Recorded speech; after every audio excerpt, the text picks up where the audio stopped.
Hi, this is day 3 post-surgery L5S1 microdisectomy.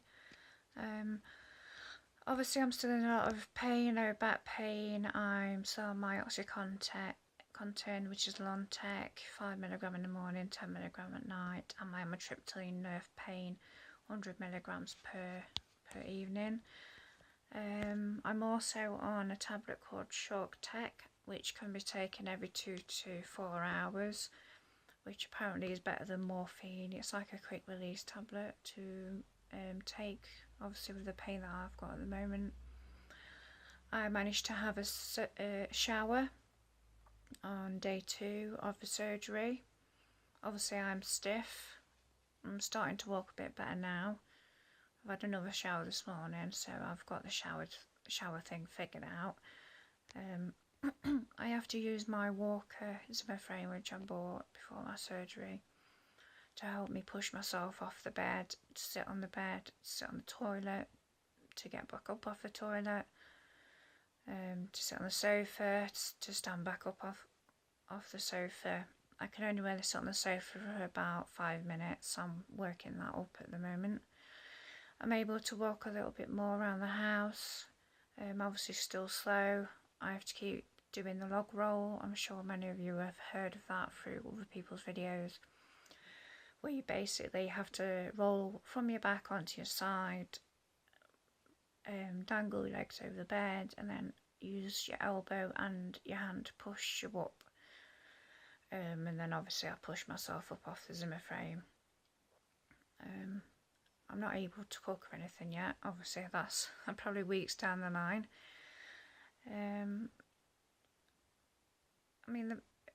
I don't know if it's because I've got a high pain threshold or not. I'm not sure. Obviously I've got a lot of low back pain where the incision was. I think it's about 1 to 2 inches cut around the area of L5S1. I know it was a large disc extrusion that they took out. My surgeon said that the nerve had been freed up now, so there shouldn't be any leg pain. Obviously because the nerve is now settling down, I probably will still get a bit of pain. He also said that the tingling and numbness could be permanent or it could be temporary. We don't know yet, but I shouldn't have any leg pain. But I have got a bit of leg pain, but I think that's partly to do with the operation, the incision, and also because the nerve, L5S1 nerve root, is recovering. So it's more so in my lower back and my bum, I think. I've started doing my exercises post-surgery, the lumbar decompression exercises that I have to do, which my physio at the hospital yesterday gave me them. I have to do every exercise for 10 times each, and I have to do these exercises 3 times a day. Most of them are lying down, to do with your core, to strengthen your back. Obviously the more you move around, the more you're able to do, and you're not as stiff, basically. The information that I can share with you is don't push yourself. If you need to lie down, go lie down. Just don't push yourself. It's not worth it. You have to do things paced. Just walking around the house a little bit helps. Then go for a lie down. I've been watching box sets, DVDs in my bedroom. Just trying so I'm not bored, really. I spend most of my time asleep or resting. For example, when I got home from surgery yesterday afternoon, I went to sleep for a few hours. I think I woke up about 6. I had a little walk down to the living room. I didn't start my exercises yesterday because I just felt completely tired and worn out, to be honest. I think the anaesthetic will be in my body for about 2 weeks, so I'm in between awake and asleep. And for example, when I did go to bed last night, I think I was asleep about 10 at night. I then woke up about 3:30, 4 in the morning, needing the toilet, which is a good sign. Well, it's good for me knowing that obviously my bladder's not been affected by the L5S1 nerve. I was a bit worried to begin with because I felt I couldn't get the wee out properly again, but it seems to be coming out a bit better now. I don't know if it's the meds, anaesthetic, or just my appetite, but when I got up this morning, well, I was up until about 4:30 from 3:30. I don't know why, I just was. I finally went back to sleep and I woke up about 7:45. I got myself out of bed and walked down to the kitchen, asked one of my children to get me the cereal and the milk and pour it for me. I managed to obviously carry the bowl into the front room, lower myself down onto the sofa, had that breakfast. Then I decided I was tired again, so I walked back to my room and went to sleep. I think I got up about 11. And then again I went down for some more breakfast cereal. So I'm not sure what's happening with my appetite. I seem to be wanting more food.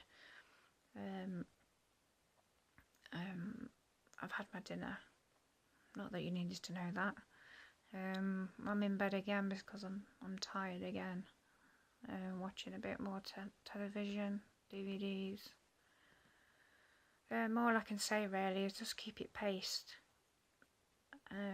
Just let your body guide you. Make sure that once you've had your surgery that you do your post-operative stretches exercises, the ones that you've been given by a physio, because it's those that are going to aid your recovery. And I know these sort of things work because when I was under the physio previously, before I was referred to the surgeon, the exercises that I did help me become more mobile again. I've got some sexy support stockings to wear for 6 weeks. They look very fetching. When I ordered my frame, I did order some support stockings, so I've got a pair from the hospital, which have gone in the wash now. And I've got the other pair on that I purchased for myself, so I can do alternative support stockings wearing. Obviously I've got to wear these for 6 weeks to make sure I don't get DVT. So all I can say really, if you're going to have this surgery, to prepare yourself, make sure that you have got people there to support you. The people who may be causing stress in your life, you don't need them in your life. You need people who are going to be there and supportive of you. So get rid of as much stress as you can, put things in place. Like they say, any things you need in the kitchen, put them at waste, like counter, worktop level. Put your clothes out as well, which I did, so I can just reach them rather than going into the wardrobe. Don't lift, twist, bend, don't carry anything at all. Make sure you take your meds, don't wait until you're in pain. That's a bad idea. Just make sure you take them when you need them. Make sure that you do any exercises you've been told to do. Don't push yourself. Your body is going to recover. I don't regret having the surgery at all. I needed to have it to get my life back, so this is only my beginning. The start of my recovery. I'm doing everything that I can, but yeah, I'm still tired. I can't drive until 6 weeks' time, which is a bit of a bummer, but I'm not going to push my body. I need to be back to me, and I'm not just going to go straight back into work. I'm going to build myself up, because I did lose my job, so I'll be looking at part-time work rather than full-time, and get back into swimming. I used to do taekwondo. I've not done that since April 2015. I don't know if I'll ever do that again or not. I want to, but I also don't want to be back to square one with my discs and stuff, and it wasn't taekwondo that did this to me. It was an assault, but that's all I can say. I can't go into detail regarding that. But if I can return to taekwondo, I will do. But I don't think it will be for a very minimum 3 months, if not 6 months to a year. If I can't go back, then it's something that I'll just have to deal with, basically. I will keep updating. I will do a diary in not 7 weeks, in 7 days time, so 1 week post-op. Like I said, I want to make these videos to try and help others if they're considering surgery, if they know what to expect, that kind of thing. I just want to help others, really. That's it, really. Okay, I will post again soon, and I hope you're finding these videos useful. Okay, thank you, bye.